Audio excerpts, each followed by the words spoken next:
मैं देख रहा हूं कि अब चुनाव पूर्वांचल की धरती पर आ गया है और जो जोश, उत्साह और जिस तरीके से पार्टी के लिए हमें समर्थन दिखाई दे रहा है, इस बार पूर्वांचल से भारतीय जनता पार्टी का एक भी सांसद जीत करके नहीं जा पा रहा है। जहां अभी तक मैं कहता था, 5वें चरण के चुनाव तक मैं कहता था कि 80 लोकसभाओं में एक सीट पर लड़ाई है, वरना पूरी सीटें इंडिया गठबंधन जीत रहा है। लेकिन जिस समय प्रयागराज का समर्थन मिला है, इधर आजमगढ़ और आजमगढ़ से आगे जो समर्थन मिल रहा है, इधर जो जौनपुर वालों ने तैयारी कर ली है,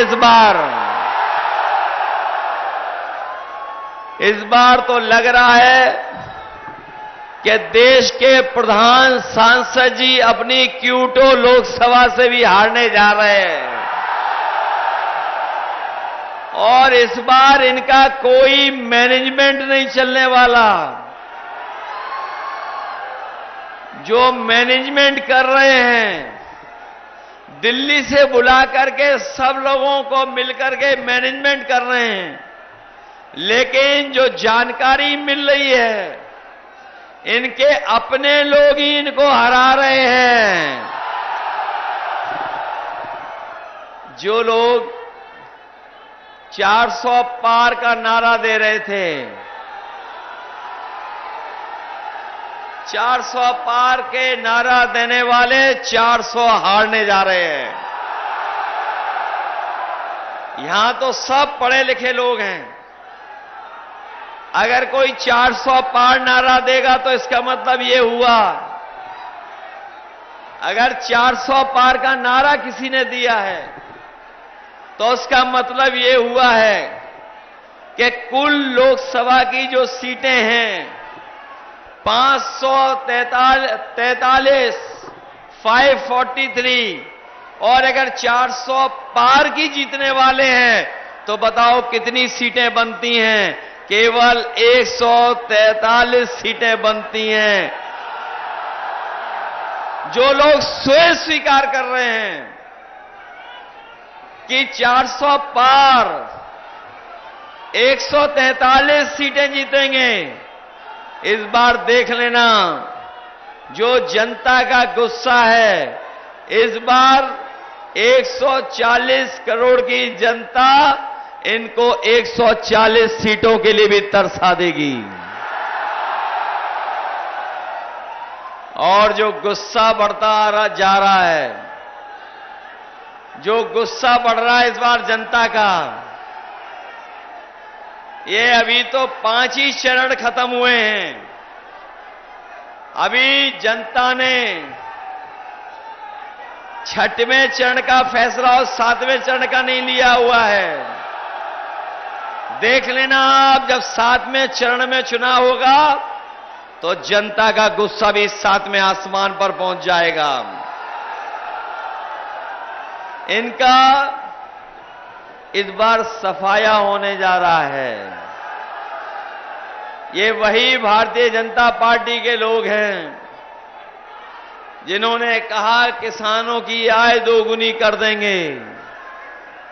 हमारे किसान भाई और गांवों में रहने वाले लोग, खेती बाड़ी से जुड़े हुए लोग जानते होंगे, पिछले 10 साल की सरकार में हमारे किसान की आय दोगुनी नहीं हुई, बल्कि लागत बढ़ा दी, लागत।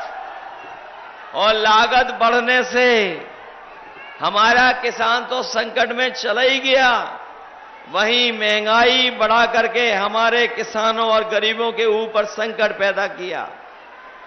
जो लोग कह रहे थे आय दोगुनी हो जाएगी, आज खेती बाड़ी करने वाला किसान गरीब घाटे में जाता जा रहा है।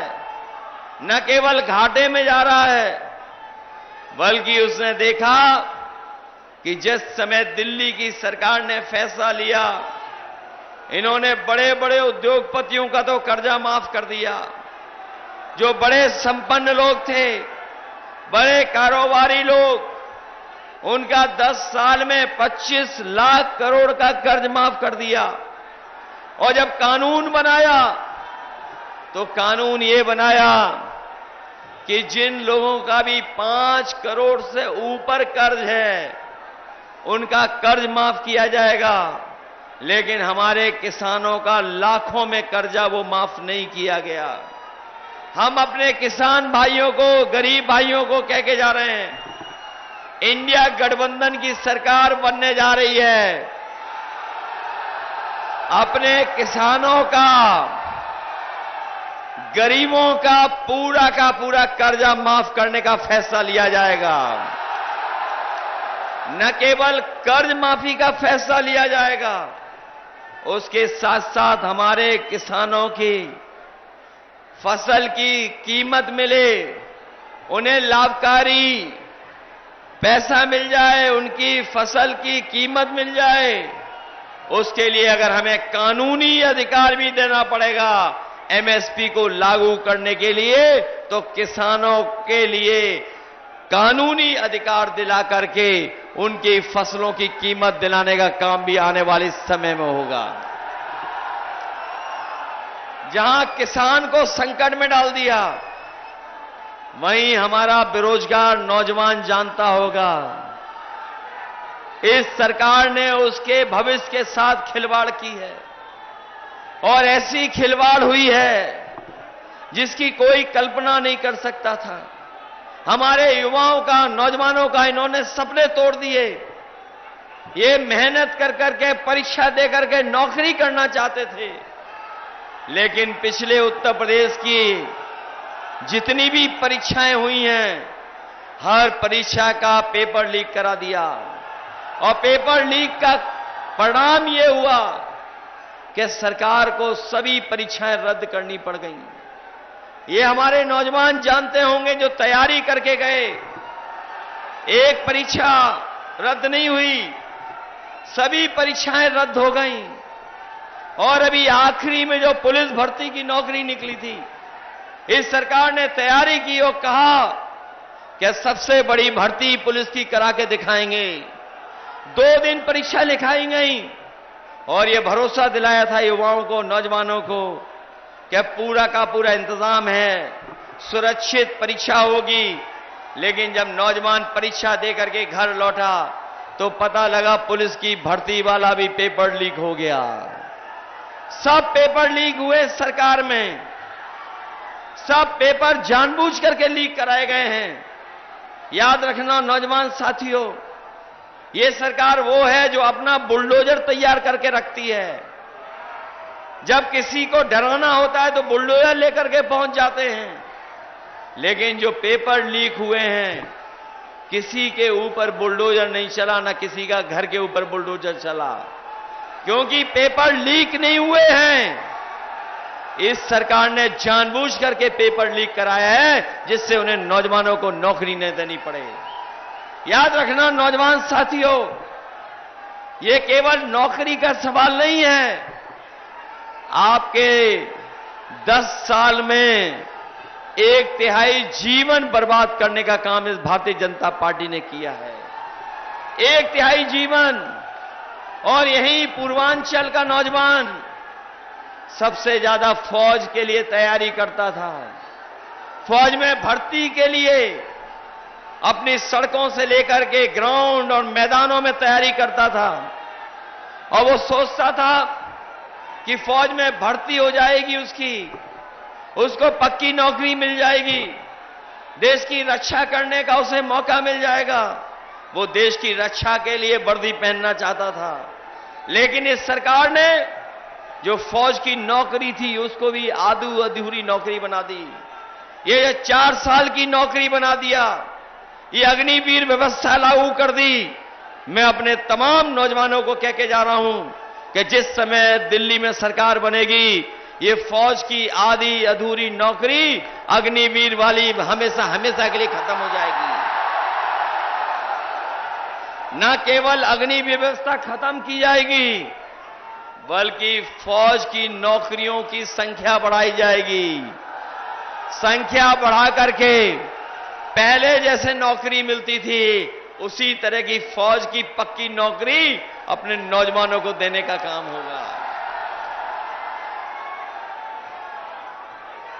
इसलिए मैं आप सबसे सहयोग मांगने आया हूं। इस चुनाव में आप सबका सहयोग मांगने आया हूं, और आपसे ये छिपा नहीं है कि इस सरकार ने महंगाई बढ़ाने का काम किया है। न केवल महंगाई बढ़ाई है, बल्कि हमारा किसान भाई जानता होगा, उसकी खाद की बोरी से भी चोरी की है सरकार ने। खाद की बोरी से चोरी हुई है। पहले 5 किलो, फिर और चोरी हुई 5 किलो। बताओ, किसान की बोरी से 10 किलो चोरी हुई कि नहीं हुई? न केवल 10 किलो चोरी की, बल्कि हमारे किसानों से जबरदस्ती डीएपी के साथ साथ नैनो यूरिया भी खरीदवाई इन्होंने। और जो नैनो यूरिया खरीदी, उससे ना पैदावार बढ़ी, ना फसलों को फायदा पहुंचा, और बाद में जानकारी हुई कि जिस तरीके से बड़े बड़े उद्योगपति भारत छोड़ करके चले गए, उसी तरीके से नैनो यूरिया बनाने वाले लोग भी भारत छोड़ करके भाग गए। और जो महंगाई बढ़ी है, वो महंगाई की कोई कल्पना नहीं कर सकता है। ये महंगाई जो बढ़ी है, इनके अपने लोगों के मुनाफा की वजह से महंगाई बढ़ी है। जहां इन्होंने डीजल पेट्रोल महंगा कर दिया, वहीं हमारा नौजवान भी जानता होगा, उसकी मोटरसाइकिल भी महंगी हो गई। पहले मोटरसाइकिल 50,000 की कीमत के आसपास आती थी। आज बताओ कितने रुपए की मोटरसाइकिल आ रही है? 1 लाख पार हो गई कि नहीं हो गई? और जब कभी आप बाजार जाते होगे, बुखार की दवाई, पेट की दवाई या सामान्य दवाइयां लेने जाते होगे, बताओ दवाइयां महंगी हो गई कि नहीं हो गई? और पहले हमारा आपका बुखार, जो गोली खाते थे, डॉक्टर गोली देते थे, वो 500 mg की गोली में हमारा बुखार ठीक हो जाता था।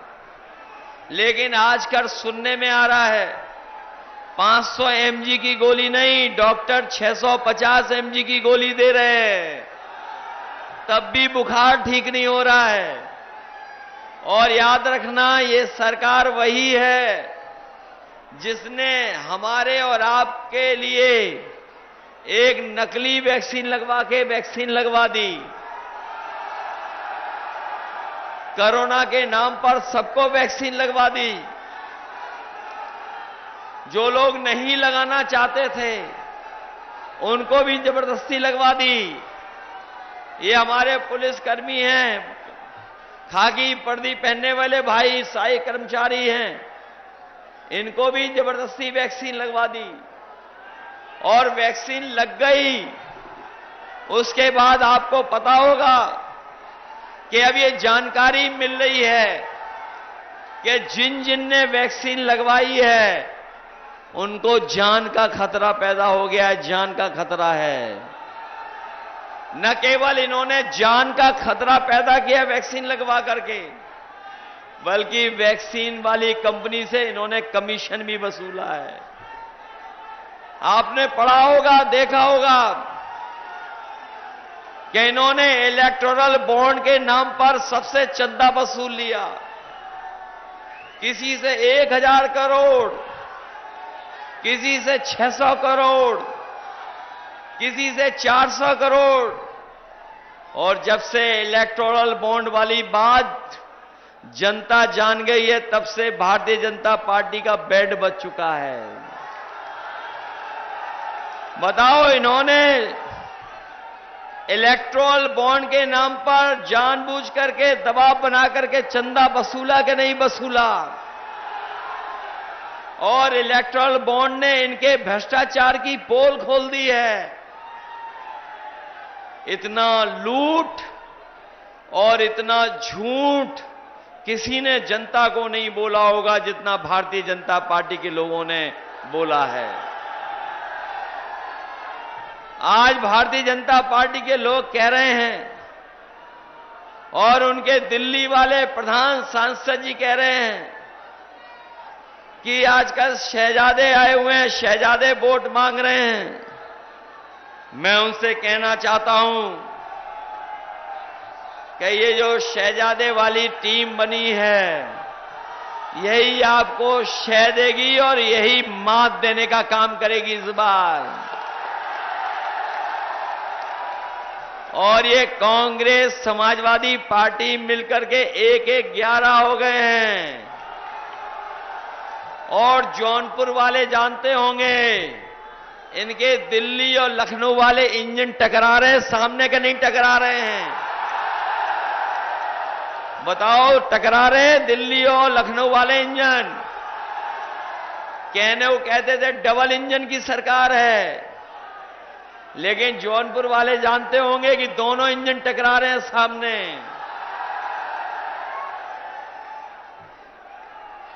इसलिए हम आपसे निवेदन करने आए हैं कि ये चुनाव केवल हमारे आपके भविष्य का चुनाव तो है ही, लेकिन आने वाली पीढ़ी के भविष्य का भी चुनाव है।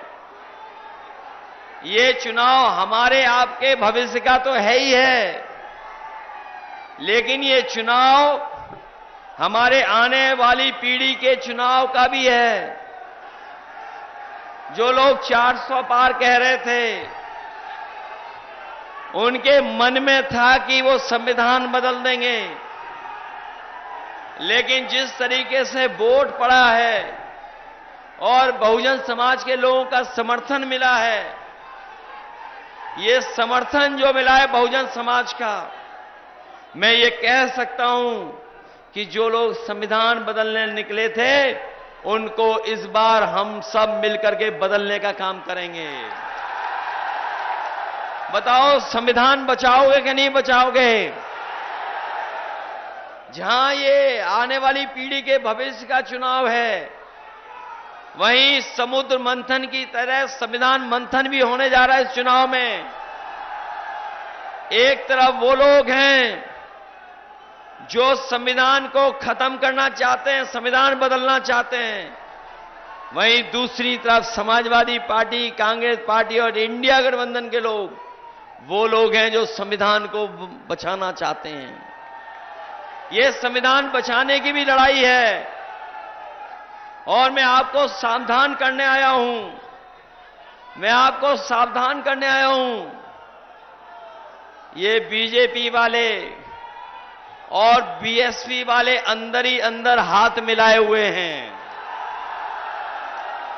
ये बात तो समझ में आ रही होगी कि नहीं आ रही है? क्या ये बीजेपी वाले और बीएसपी वाले अंदर ही अंदर हाथ मिलाए हुए हैं? पहले टिकट किसी और की थी। ये जितने भी आपके खिलाफ लड़ रहे हैं, ये जितने भी आपको दिखाई दे रहे हैं, ये जितने भी आपको विरोध में दिखाई दे रहे हैं आपके, एक समय था वो सब आपकी पार्टी से टिकट मांग रहे थे। बताओ, टिकट मांग रहे थे कि नहीं मांग रहे थे? लेकिन कोई बंबई से आया,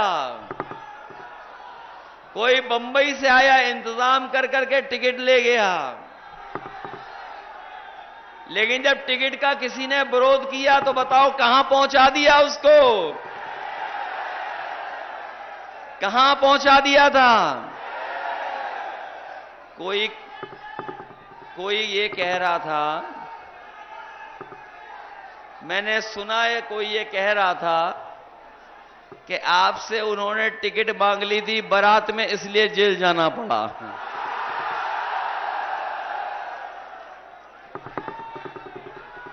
जेल गया कोई और फिर जेल से बाहर आकर के क्या हो रहा है? बताओ, ये खेल हम लोगों को समझ में नहीं आता क्या? इसीलिए मैंने कहा कि बहुत सारे लोगों ने अंदर ही अंदर हाथ मिला रखा है। अगर कोई आपको धमका करके वोट लेगा तो डर तो नहीं जाओगे? कोई आपसे मिला जुला करके कुछ लालच दे करके वोट लेना चाहेगा, उसके लिए सावधान हो कि नहीं सावधान हो? वैसे जौनपुर वाले घबराने वाले लोग नहीं हैं। जो लोग बंबई से आए थे, मैं पहले चरण के चुनाव से देख रहा हूं, मैं पहले चरण के चुनाव से देख रहा हूं, जितने लोग बंबई से चुनाव लड़ने आए थे उन सबने पहले ही अपनी बंबई जाने की टिकट बुक कर रखी थी। पहले चरण और दूसरे चरण में भी कोई आया था, दूसरे चरण में भी कोई आया था बंबई से, और जैसे ही चुनाव खत्म हुआ वो सीधा बंबई वापस चला गया। ये बगल की लोकसभा थोड़ी दूर अमेठी, ये अमेठी की लोकसभा के बारे में भी आपको पता होगा, हमारे साथियों को पता होगा कि हमारी पार्टी में एक नेता थे, उनके नाम पर हमें और आपको कितना बदनाम किया गया। हमें आपको बदनाम भी किया, उस नेता पे झूठे मुकदमे लगा करके जेल भी भेज दिया। लेकिन जब वोट चाहिए था तो उस परिवार को मनाने मुख्यमंत्री सामने आ गए। ये अमेठी वाले के बारे में कह रहा हूं मैं आपको, और ये सावधान करना चाहता हूं कि राजनीति में कहां कौन धमका रहा है, कहां कौन मिला हुआ है। जब इन बीजेपी वालों को वोट चाहिए था तो प्रदेश के मुख्यमंत्री जी ने बुला करके, मना करके और भरोसा दिला करके कि आपके पति को हम जेल से छुड़वा देंगे, आप हमारी मदद कर दो। मदद ली, और फिर अभी लोकसभा का चुनाव था तो उन परिवार के लोगों को समझाते रहे, बुझाते रहे, उनकी मदद करते रहे। और इसलिए मदद करते रहे क्योंकि उन्हें चुनाव में वोट चाहिए था। वोट तो ले लिया लेकिन उनकी मदद नहीं होगी, मैं ये बताना चाहता हूं। यहां भी जो खेल चल रहा है जेल जाने का और जेल से बाहर आने का, ये केवल वोट के लिए हो रहा है और कोई दूसरी बात नहीं है। और इसमें खेल हो रहा है G20 की तरफ से। ये जो खेल खेला जा रहा है, ये जो आयोजन होते थे G20, याद है कि नहीं याद है? G20 का मतलब जानते हो आप? आप नहीं जानते हो। जो पार्टी G20 के आयोजन कर रही थी वो ये बताना चाहती थी कि 2 गुजराती, बाकी बीजेपी में सब जीरो। तो खेल कहां से हो रहा है? 2 नंबर से खेल हो रहा है। इसलिए सावधान हो कि नहीं सावधान हो आप लोग? ये बात भी जानते होंगे कि बीजेपी ने ही बीएसपी की टिकट तय कराई है। ये बात पता है कि नहीं पता है? और जो टिकट कटवाई वो किसने कटवाई? ये खेल तो जौनपुर वाले सब समझ रहे होंगे, इसलिए सावधान हो कि नहीं हो। इसलिए मैं आपसे जहां अपील करने आया हूं, वहीं आपसे मदद मांगने भी आया हूं और आपका सहयोग मांगने भी आया हूं।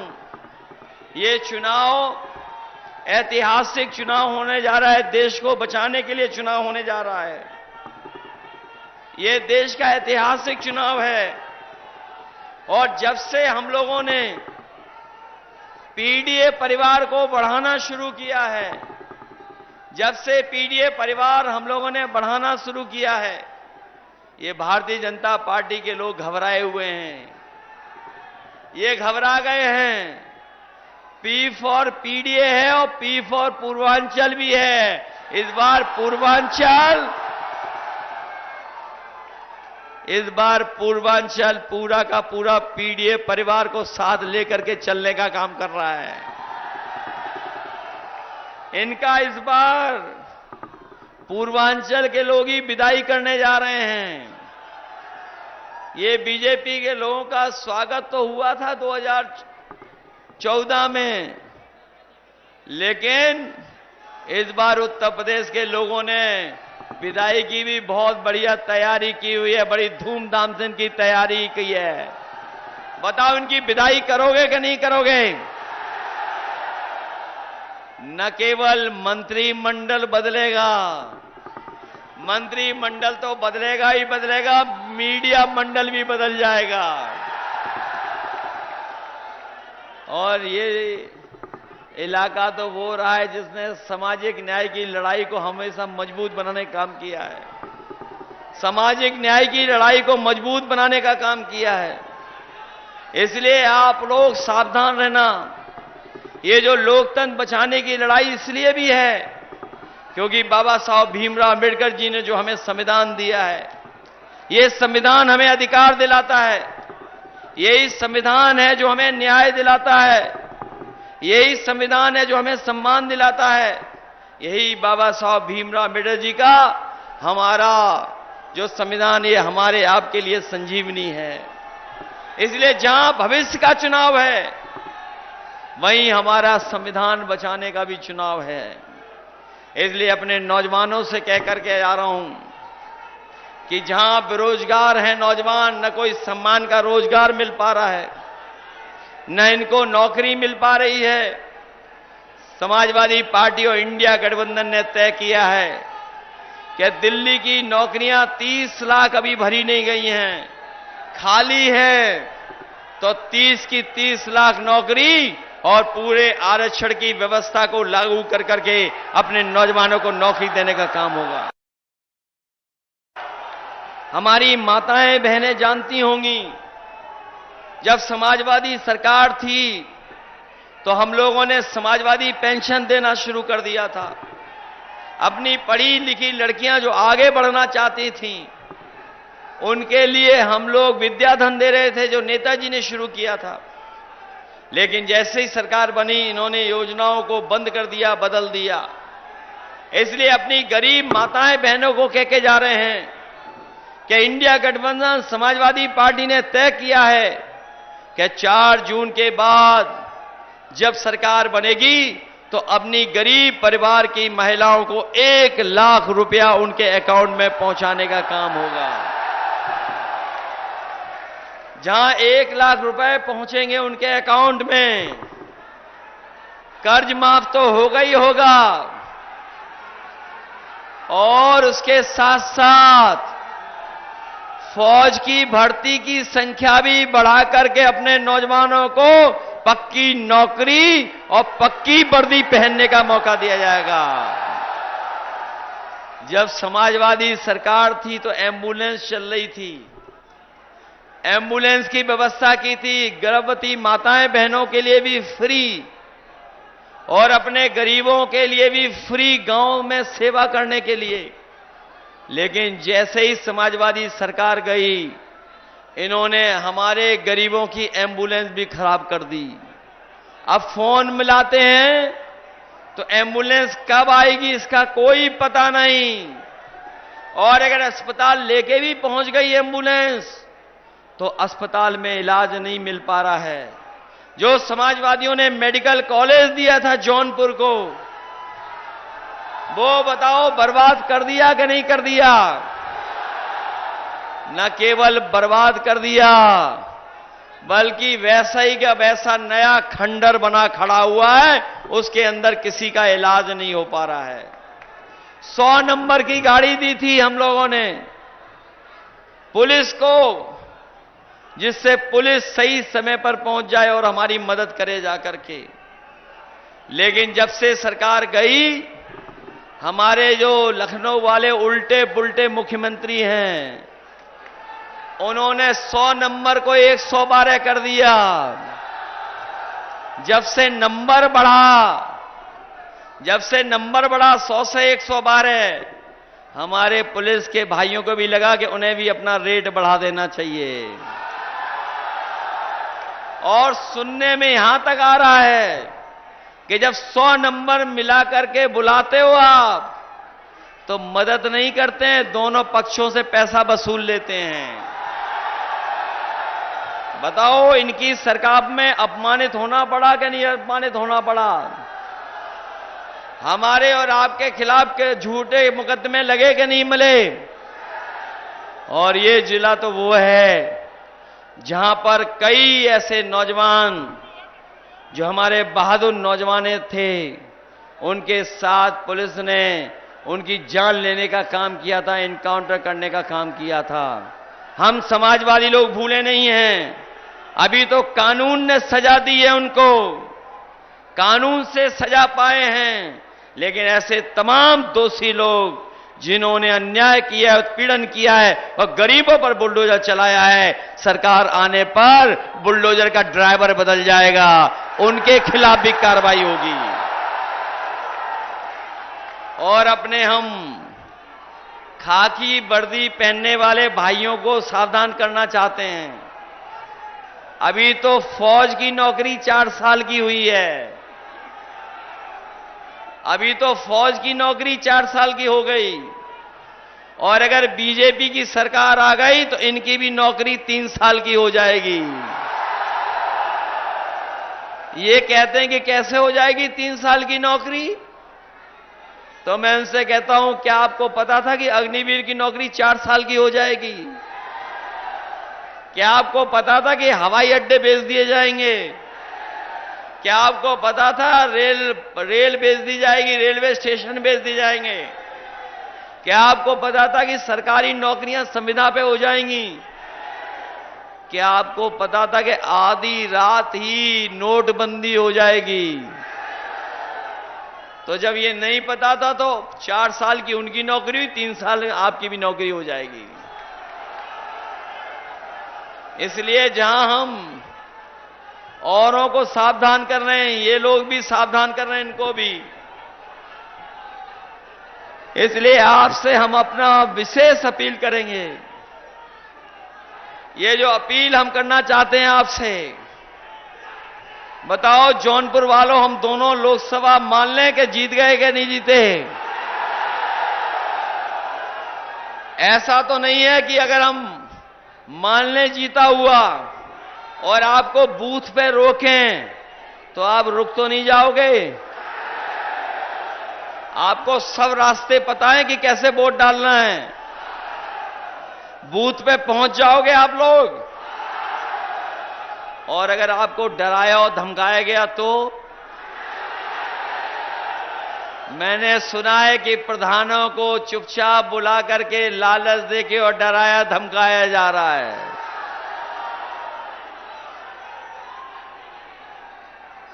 सुना है ऐसा? क्या ये सच्चाई है? लेकिन हम जानते हैं समाजवादी लोग कभी घबराने वाले नहीं है, डरने वाले नहीं हैं। इसलिए आप अपनी बूथ की रक्षा करोगे आप लोग। ये बूथ की रक्षा करने का मतलब कि आप संविधान की रक्षा के लिए आप निकल पड़े हो।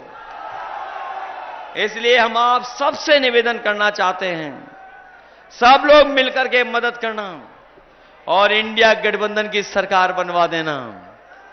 सरकार बनेगी इंडिया गठबंधन की। जो लोग कह रहे थे अच्छे दिन आएंगे, वो अच्छे दिन तो आए नहीं। कम से कम हमारे आपके लिए खुशियों के दिन तो आ जाएं, 4 जून के दिन। और जो लोग मनमर्जी से काम करते हैं, जो लोग मनमर्जी से काम करते हैं, आत्मतुष्टीकरण के लिए काम करते हैं, उन्हें कम से कम अपने बोर्ड से सबक सिखा देना कि इस बार मनमर्जी और आत्मतुष्टीकरण नहीं चलेगा, बल्कि संविधान की बात होगी और बाबा साहब भीमराव अंबेडकर जी के संविधान के रास्ते पर देश के चलने का काम होगा। इसलिए मदद करिए आप सब लोग और अपनी पार्टी के जो प्रत्याशी हैं, बाबू सिंह कुशवाहा जी, इनको जिताओगे सब लोग। बताओ समीकरण ठीक है कि नहीं है? बताओ समीकरण से घबरा गए दूसरे लोग कि नहीं घबरा गए? और जो छोड़ के जा रहे हैं आपको, उनसे हम लोग कमजोर नहीं हो रहे हैं। ये सब बंबई कनेक्शन है जो एक दूसरे से मिला हुआ है। ये जो बंबई कनेक्शन है, ये भूल जाएंगे हमारे उत्तर भारत के लोग कि बंबई में बताओ कितना अपमानित होने पड़े थे हमारे जौनपुर के भाई बहन जो बंबई में रहते होंगे। बताओ इन बीजेपी के लोगों ने, उनके सहयोगी लोगों ने अपमानित किया था मुंबई में कि नहीं किया था? कितना परेशान किया, पीटा, अपमानित किया, भगाना चाहते थे वहां से। न केवल भगाना चाहते थे, बल्कि आपको याद होगा जब कोरोना के समय पर जो लोग परेशानी और तकलीफ में थे, सबसे ज्यादा पैदल चल करके अपने साधनों से अपने आप जो चल करके आए थे, वो हमारे पूर्वांचल के ही भाई बहन थे, कहीं और के लोग नहीं थे। सबसे ज्यादा कोरोना के समय पर पैदल पैदल चल करके आए थे। ये भूले तो नहीं हो आप लोग? और ये जो आपका विकास रोक दिया इन्होंने जौनपुर का, ये तो नहीं भूल गए आप? और जो अन्याय हो रहा है, झूठे मुकदमे लग रहे हैं, जो झूठे मुकदमे लग रहे हैं, उससे सब लोगों को बचाओगे, वोट डालोगे इनके खिलाफ। इसलिए सब लोग मदद करना, यही मैं आपसे निवेदन और अपील करने आया हूं कि बाबू सिंह कुशवाहा जी को एक एक वोट दे करके उन्हें जिताने का काम करना। बहुत बहुत धन्यवाद और बहुत बहुत मैं आभार प्रकट करता हूं। मुझे पूरा भरोसा है कि जब वोट पड़ेगा तो समाजवादी पार्टी यहां से जीत करके जाएगी। साइकिल चुनाव चिन्ह यहां से जीत करके जाएगा, और जब जीत करके हम लोग जाएंगे तो खुशियां भी मनाएंगे और हम और आप लोग मिलकर के जौनपुर की इमरती भी खाएंगे। बताओ हमारा मुंह मीठा करोगे आप लोग, इमरती खिलाएंगे नहीं? हमारे एमएलसी साहब कहां गए? वो दूसरे कहां गए? इसलिए सब लोग मिलकर के मदद करना। जहां हमारा किसान नौजवान तकलीफ में रहा है, वहीं यहां औद्योगिक क्षेत्र के हमारे व्यापारी भाइयों को भी बहुत नुकसान हुआ है। उनको कोई सहूलियत मदद नहीं मिली है। हम अपने तमाम उद्योगों कारोबार चलाने वालों को कह के जा रहे हैं, समाजवादी सरकार और दिल्ली में सरकार बनेगी तो हम उनके लिए भी विशेष मदद करने का काम करेंगे, जिससे उनका कारोबार भी आगे बढ़ सके और कारोबार से हमारे लोगों को नौकरी